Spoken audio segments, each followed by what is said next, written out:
We have to unmute ourselves. Oh, That's a great way to start. You're muted. You're muted. It's like a Zoom call. Yes, here we go. We're so excited to rant. We didn't even notice our mics were turned off. Right? Oh my gosh. Hi, Steph. Hi, Dr. JZ. I want to Oh my adjust my goodness. camera a little bit. There we go. That feels better. So which way am I pointing? Okay. This Yeah, is my good friend, and I'm pointing. Dr. Johnathan Zenz, Senior Minister of Unity Tucson. Unity of Tucson. There he is. Yes. And this is my good friend, Reverend Saint. I did this on my mindful moment this morning. I kept going, Reverend Saint, but which is true. Reverend Steph St. Amand, who is the spiritual director of One Love Awakening. And we've been friends for a long time, and we love each other deeply. Yes. Deeply. Yes. So how are you, Steph? I am doing well. I am exploring my divine nature today. From Wake Up, Say Thank You, we're exploring our divine nature.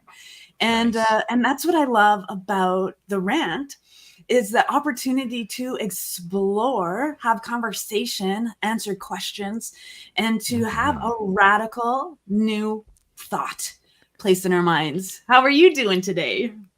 I'm great. So I'm super excited. I mean, as you may have gathered, if this is your first time meeting me on this interactive online forum, I'm in Tucson, Arizona, but I'm traveling tomorrow to head to Indiana. I'm super excited about it because I'm going to Indianapolis to see the solar eclipse that's happening on Monday.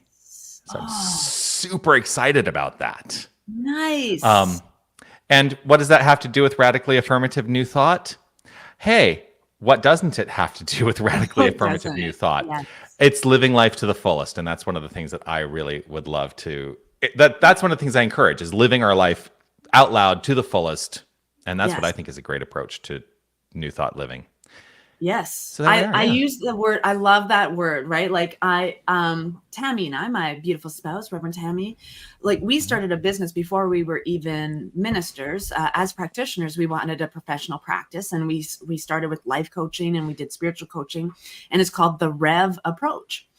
And so I love the word approach, like how we approach things. And whenever I'm reading like a Science of Mind book or Linda Martello Whitsitt, like they start things with like how you approach. I'm like, get your highlighter out, because if you're talking about how to approach something, this is educational. This is good stuff for us. Yeah.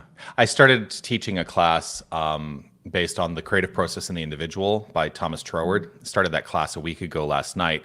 And the whole first class, when nobody has read any of the book yet, the whole class is focused on what is our approach? How do we come to a common language, essentially, for how we're going to discuss these principles? And so the first class was actually a lot of defining things. Saying here are terms that he's going to use in this book, and it may sound foreign to your ear. So let's really talk about what these things are and what they mean. That's really looking at the approach. What is our approach to our entire life? How are we defining the terms of our entire life? Yes. Yeah. How do we approach this thing called you? Yes. Yes. I have 5 copies of that book down on my shelf, just praying people want to take that class with me someday. This thing called you? No, the creative process. This one? That one, yes. Because of course I'm sitting at my desk. I have it right at hand. Yeah. I have a plethora of copies of that. So, not to get sidetracked about our rant today, but it's all the eclipse that's happening on the 8th is phenomenal, because it's going to be twice as long as your typical eclipse. There's going to be 5 to 8 planets visible at the time. There's so many different things. If you love astronomy or even astrology, there's things that are happening in this week that are just some of them once in a lifetime experiences. So it's amazing that you get to go and see that. Yeah. I did. I went to Rexburg, Idaho for the last total eclipse that was in the United States, that crossed through the United States, and that eclipse was, I think, just over 2 minutes long. This, where I'm going to be, the time of totality is going to be 3 minutes and 49 seconds, and they're saying this one could be even more spectacular because there's more activity. The sun has more activity happening right now, so I'm now. The funny thing is, I've been watching the weather like a hawk. Because a lot of the eclipse path, it looks like a lot of people are going to be clouded over. But it looks like the forecast right now is Indiana is like this one little clear spot in the entire eclipse path. So I think I chose right. Yes, absolutely. Where I was going to be. Yeah. Hey, so we've got folks with us. We've got folks with us right now. Let's say, hey, hi, Jesse. Good morning. Hi, Jesse. Good to see you. Go Wildcats! Bear down, Arizona. I am a Wildcat.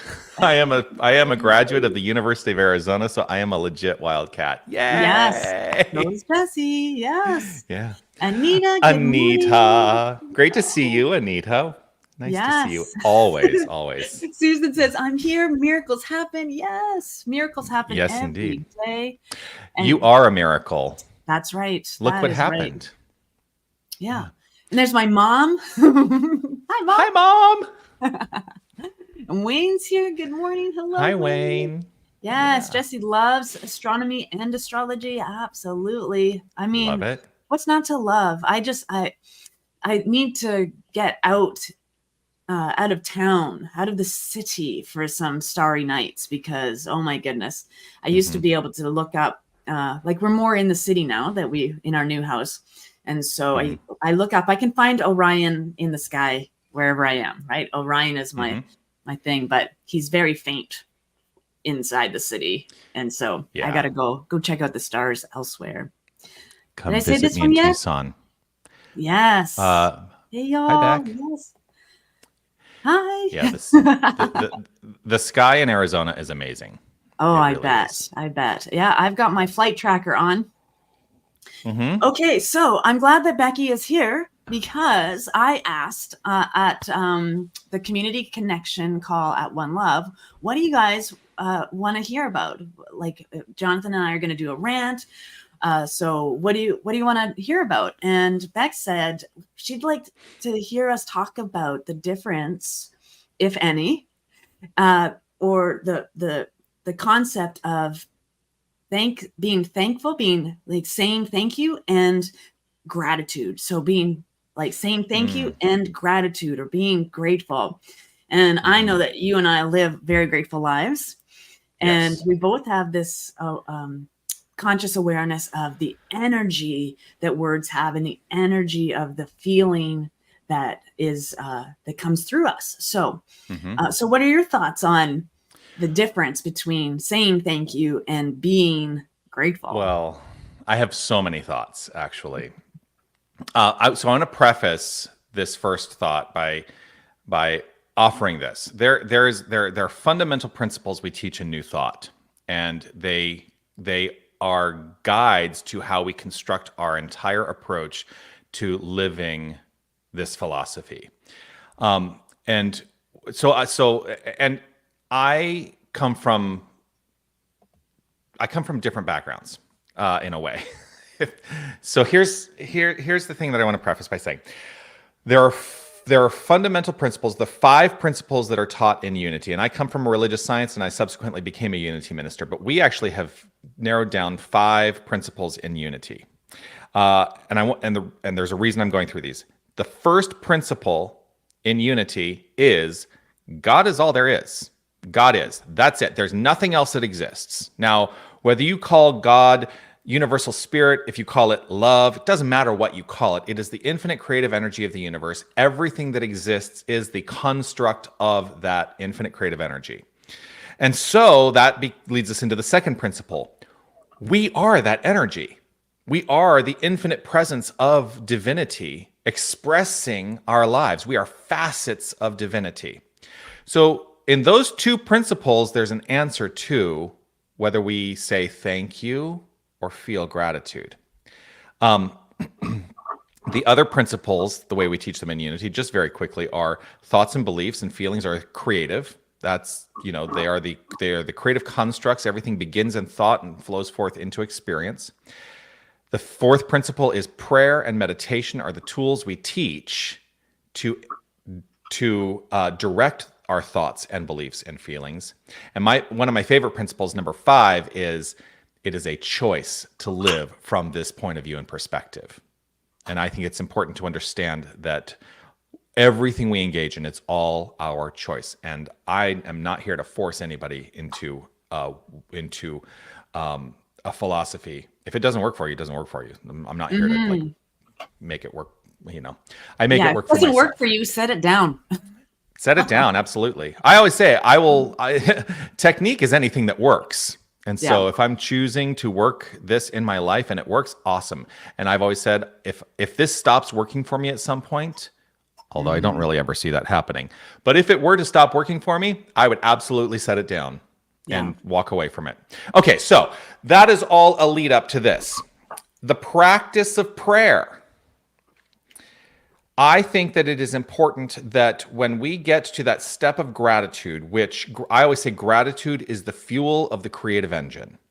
And as we are engaged in the practice of gratitude, and gratitude is a practice, if I were to say thank you, who am I saying it to? I mean, I can say thank you to myself, but I often encourage people to let go of the notion of saying thank you as an activity and allow ourselves to be steeped in the feeling of gratitude. Because if I am overflowing with gratitude, then that to me has become, that has created more effective demonstrations or manifestations in my life by allowing myself to recognize the feeling of gratitude within.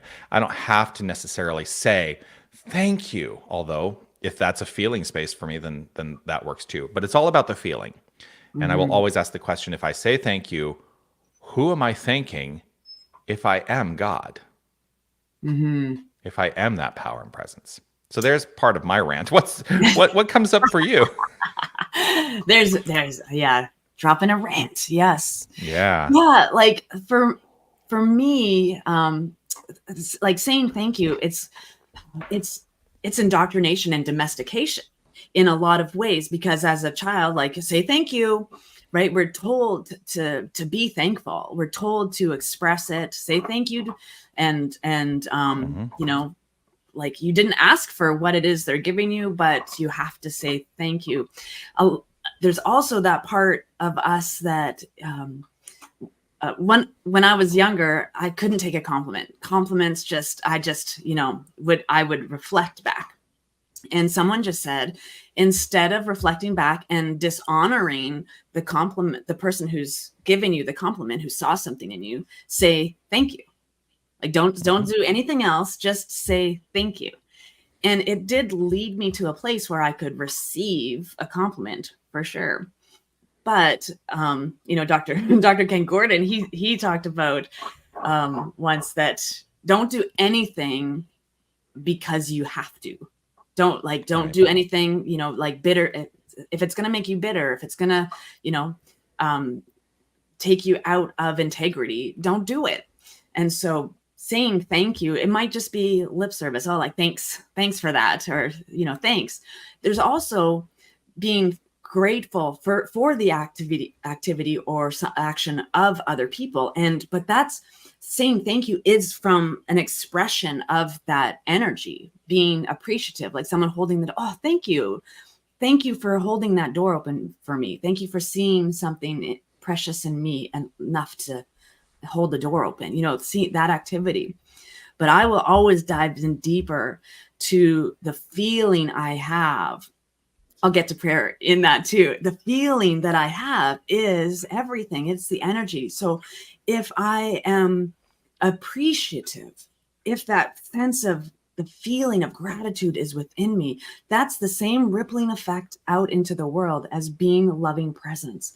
So being grateful, I am putting that energy all around me. And when I walk through doors feeling grateful, other people are going to pick up on that energy. And so that's like riding the wave of gratitude and appreciation.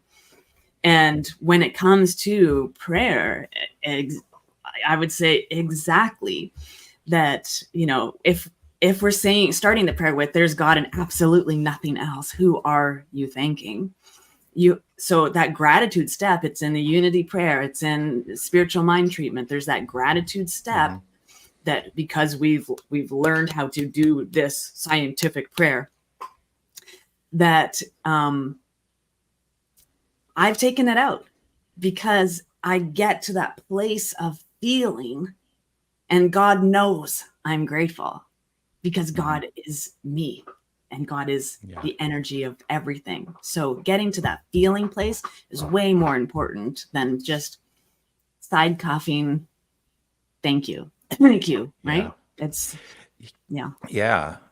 Well, so I make statements that support my feeling of gratitude. I will still state that out loud. The other thing that I love, and I freely take this from Linda Martella Whitsett, who is a brilliant unity minister. In her book, How to Pray Without Talking to God, great book, and she has followed it up with a magnificent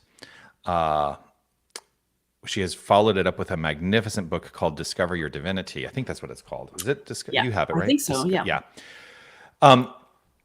When she discusses that step in the structured form of prayer that we teach, that step of gratitude, she likes to call it appreciation, because in the same way that it works in finance, anything that is appreciated is growing. And so if I am in the state of appreciation for something, then I am inviting that something to grow. Know what I mean? I'm inviting that to grow in my life. Yeah. Yes. And I think there's a comment over here that I am going to pull up, because it just brought up the money. You just brought up the money. So, wow, dishonoring a compliment. I have also deflected that. Last year, I made my amends to money after disrespecting it. And I love that, what you just said. I'm just trying to do something over there. The appreciation, what you appreciate appreciates. You grow where you flow, and all of that. So it's all about the feeling. And when we have negative thoughts about money, we are deappreciating it. When it is simply a tool, it's, money. I love the word current, right? The currency. Yeah. So if you're just at peace with money, money is a tool that we use. It's not good. It's not bad. It's simply a tool that we use, much like we use prayer to get the thing, to acknowledge what is happening in our life. And so, depreciation. All of that. Well, appreciation, inviting that growth is really what it's all about for me. Yeah. I also love the idea that you just brought up of, that the very nature of money is, we call it currency because it's in a flow. Well, it just happens to be the theme for Unity of Tucson in April is flow, and always grateful for flow. Yeah. Yes. Because we can't ever, here's the thing, we can't ever not be in the flow, but boy, do we do things that put kinks in that hose a lot. Yes. I'm done with the kinks in the hose. And going back to choice, everything is choice. We are choosing to grab that hose and bend it, right? We're choosing to block that flow. I teach classes on prosperity consciousness, true prosperity, and it's never about money. It's it's the feeling that we have about ourselves, our worthiness, and our deep connection with the divine source that is untapped, unmeasurable, and infinite. I do because I do the same. I mean, I have classes on prosperity as well, and I get to that same state. So I have often done in prosperity classes an exercise, which if you're now, this is probably going to blow people, like people who don't understand like financial reports or how to or how to do bookkeeping or accounting or anything like that. They may be going, I don't know what the heck Dr. Johnathan is talking about, but I'm going to try to explain it to you as quickly and easily as I can. So in financial reporting, there is a thing called the balance sheet, right? And the idea of the balance sheet is that it is showing, number one, all of your assets. What are your assets? Those are things that have value. So like your checking account is an asset. If you own a home, that is an asset. Those are things that have value that you own, right? Then you have liabilities.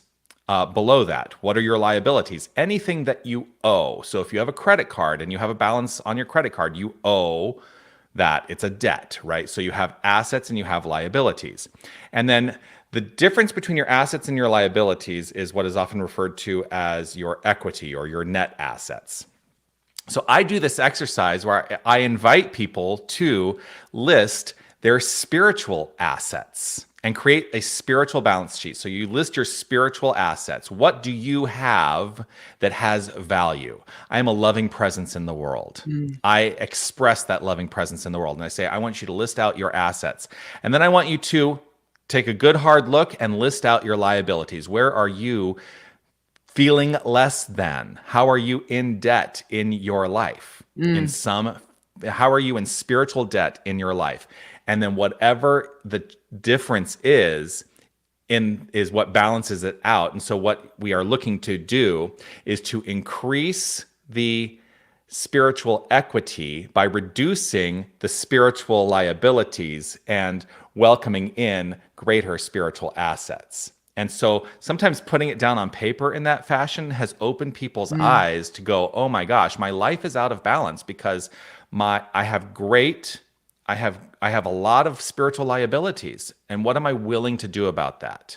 Yes. It invites us to ask the question. Yeah. Yeah. Energy that we allow in, or we can drink out of the hose. Yes. Are you a Gen Xer? Because that is like my life growing up. Drinking out of the hose. Drinking out of the hose. Yes.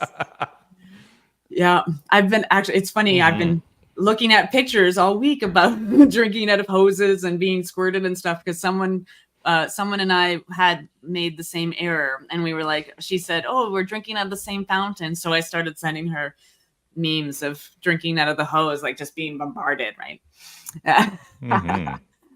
Yeah, the spiritual equity. I love that. Like the sacred source is always open to you. You can walk into Spirit's bank and the teller is always open for you. Are you just checking your clock and going, oh, that's not open for me, right? Yeah. That just reminded me too of Oprah did a video a couple of weeks ago about what would you win the Oscar for? Like, because if not everyone's going to win an Oscar for Best Actress, but she would rather win the Oscar for being loving presence or being a good person. Like, are you the best good person you can be? Are you an Oscar award winning loving presence in the world? And I love that. Like, just elevate your own state of being by knowing who you are and falling madly in love with that. You are worthy of that love, that much love and adoration. Your magnificent mind is worthy of unwrapping the gift of who you are into this world. Yes. You just made me think. I'm trying to look it up. There's a great quote that I want to share. I love quotes, by the way. Yes. Yes. Yes. So speaking of love, one of my favorite quotes is this, and this goes in line with the first principles of New Thought. The quote is this: "Who you really are, by the way, is an extension of the power that created this whole universe. That's who you are." I like to think of that power personally as love. The creative power of love is the power of the universe.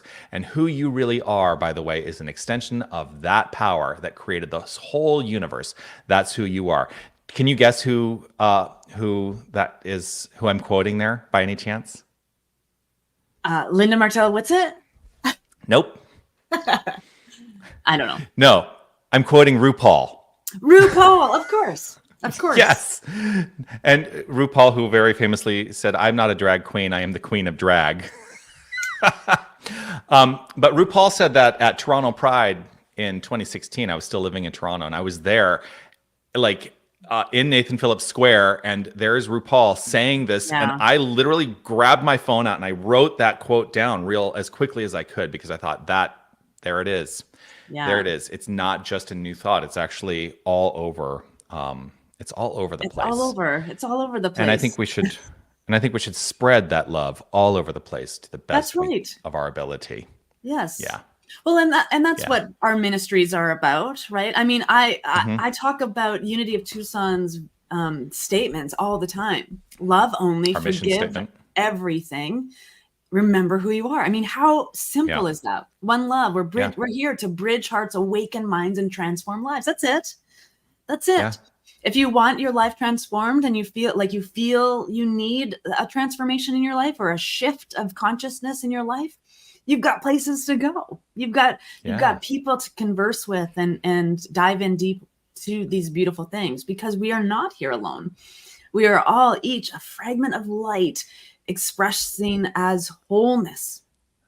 Yes. And so, get to that place of simplicity within your own mind about who you really are and what is yours to do.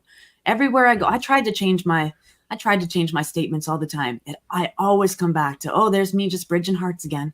Oh, there's me just awakening minds again. Oh, there's just me transforming lives. When you know what is yours to do, latch on, get to it, and dive in deeper. What do those things mean? How is the 1,000 ways I can bridge hearts, awaken minds, and transform lives?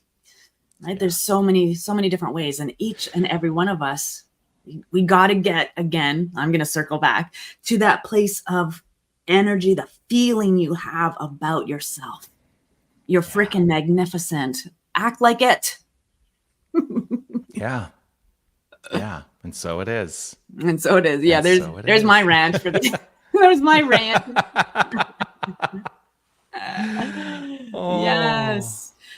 So, beloveds, I hope that you have enjoyed this time together. If you have something you want Dr. JZ and the Saint to rant about, feel free to connect.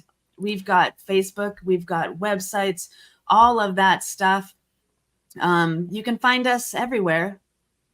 Yeah. Oh, and we've got a rant on. Rant. And here's back feeling deep appreciation for your thoughtful feedback on my question. Yeah. Awesome. Yes, Grateful. Oops. Yeah. Let's live in that place of appreciation. Let's rant on. You're so welcome. You're so welcome. We had at the peak, we had about 17 people watching live. So that's awesome. And we're going to keep doing this the first Friday of the month for a season. We're going to run it like a show. So, we're going to have months off when we don't do it, because, but we're going to be doing it for a little bit straight through now until probably summer for a few months. As I look up at my calendar. Just want to make sure. Yeah. And so, if you want to hear us rant with other people too, let us know who you want to rant with. Who do you want to hear from, and what do you want to have a radically affirmative new thought about? We're here for all of that goodness. I'm setting my intention right now. I'm going to reach out to Linda Martella Whitsitt and see if she'd be willing to join us. That would be. Yeah. I've had it on my bucket list to reach out to her. I have her cell number and everything. I have her card laminated. She gave me her card, and I have not reached out. So that would be phenomenal. Yeah. So right. drop a name like that, Linda Martella Whitsitt, and we'll see what we can do. I think anything is possible. Absolutely. And there's this whole thing: what you ask for, you will receive. Indeed, it is so. It is so. So until we get to meet again, have an awesome day being magnificent, everybody. Yeah. and And you find your own rant. and Find your own radically affirmative new thought. yes. Boom, Jesse Boom. says. Awesome. I And love we'll that. see you all Find your own. soon. Bye, everybody. Bye.